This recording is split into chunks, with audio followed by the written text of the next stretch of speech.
નૂતન વર્ષાભિનંદન. નવા વર્ષની શરૂઆત આપણે મીઠાશથી કરીએ, જે મારા દાદીની રેસીપી છે, જે મારા દાદી હંમેશા આ સ્ટાઇલથી જ બનાવતા હતા.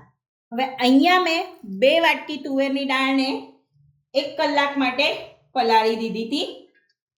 હવે આપણે એમાં 1 ગ્લાસ પાણી એડ કરીએ છીએ. તમે કોઈ વાસણમાં પણ દાળને બાફી શકો છો. કુકરની અંદર કોઈ વાસણ મૂકી અને દાળને બાફી શકો છો. હવે આપણે કુકર બંધ કરી અને એને 3 સીટી કરી લેવાની છે.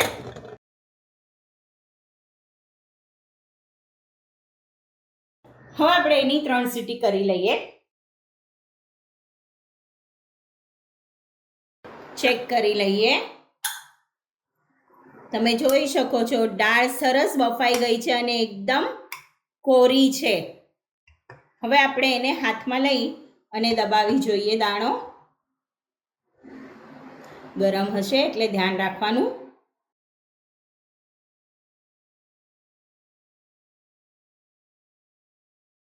એકદમ સરસ મેશ થઈ જાય છે, એટલે કે દાળ સરસ બફાઈ ગઈ છે. હવે આપણે આગળની પ્રોસેસ કરીએ. પૂરણને આપણે એક કડાઈમાં લઈ લીધું છે. હવે આપણે એમાં 1.5 કપ સાકર એડ કરીએ છીએ.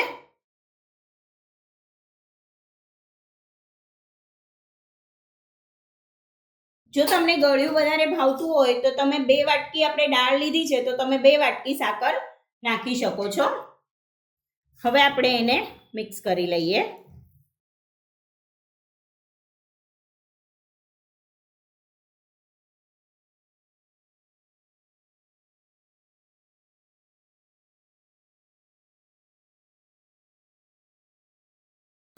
સાકર ઓગળી અને ઘટ્ટ થાય ત્યાં સુધી આપણે એને હલાવતા રહેવાનું છે.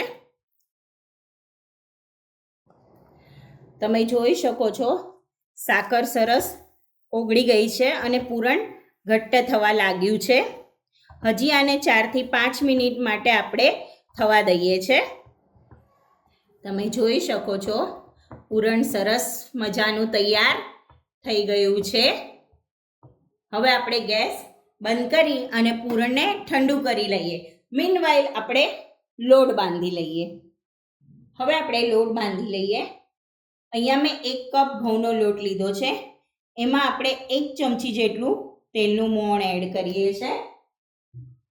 ચપટી મીઠું એડ કરીએ છીએ, જેનાથી પૂરણપોળીનો સ્વાદ ખૂબ જ સરસ આવશે. અને આપણે મિક્સ કરી અને લોટ બાંધી લઈએ છીએ.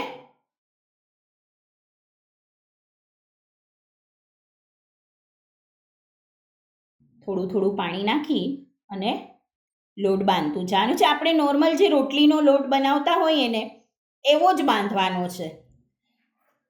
લોટ સરસ બંધાઈ ગયો છે. હવે આપણે લોટને 10 મિનિટ માટે રેસ્ટ આપીએ છીએ.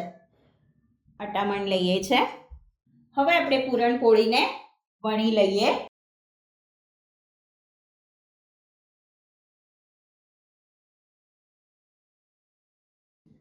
હવે એમાં આપણે 1 ચમચી પૂરણ લઈએ છીએ.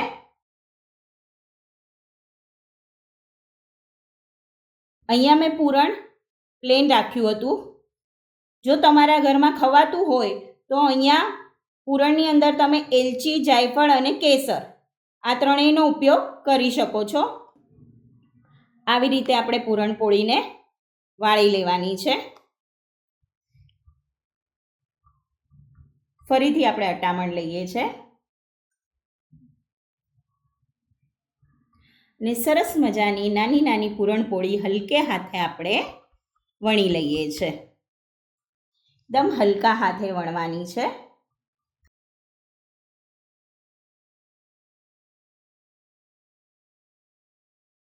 આપણે આ સાઈઝની પૂરણપોળી બનાવી છે. આવી જ રીતે આપણે બીજી વણી લઈએ. પૂરણપોળીને હવે આપણે શેકી લઈએ.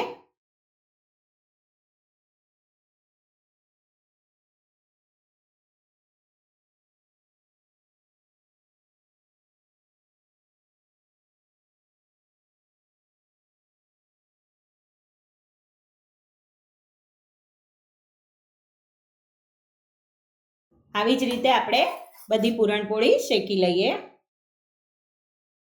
ગરમા ગરમ પૂરણપોળીને સર્વ કરીએ.